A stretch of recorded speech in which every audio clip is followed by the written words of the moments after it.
Operasi pengamanan udara yang digelar TNI Angkatan Udara di wilayah Laut Natuna Utara pada tahun 2025 menjadi langkah strategis untuk memastikan stabilitas serta kedaulatan udara nasional, khususnya di kawasan yang memiliki potensi konflik tinggi.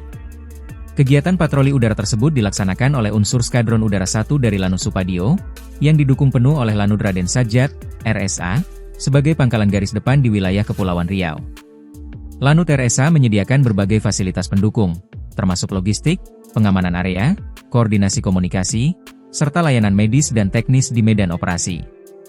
Dalam pelaksanaannya, Skadron Udara 1 mengerahkan pesawat tempur Hawk sebagai kekuatan utama dalam patroli udara ini. Pada operasi kali ini, Skadron Udara 1 diketahui mengerahkan pesawat tempur jenis Hawk. Sementara itu, Lanut Raden Sajat memberikan dukungan meliputi pelayanan logistik, pengamanan area, koordinasi komunikasi udara, serta dukungan medis dan teknis di lapangan. Komandan Lanut RSA, Kolonel PNBI Ketut Adiasa Ambara, menegaskan bahwa kesiapsiagaan personel dan sarana pendukung di pangkalannya merupakan bagian vital dari keberhasilan misi pengamanan wilayah udara di Natuna.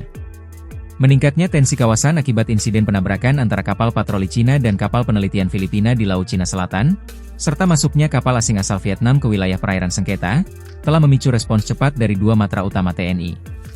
Kepala Staf TNI Angkatan Udara, Marsikal TNI M. Tony Harjono, bersama Kepala Staf TNI, Laksamana TNI Muhammad Ali, segera mengerahkan pasukan masing-masing ke kawasan Natuna sebagai bentuk kesiapsiagaan dan antisipasi terhadap potensi eskalasi konflik. Langkah ini menegaskan komitmen TNI dalam menjaga kedaulatan Indonesia, khususnya di wilayah perbatasan yang rawan gesekan geopolitik dan aktivitas asing yang tidak sesuai dengan hukum internasional.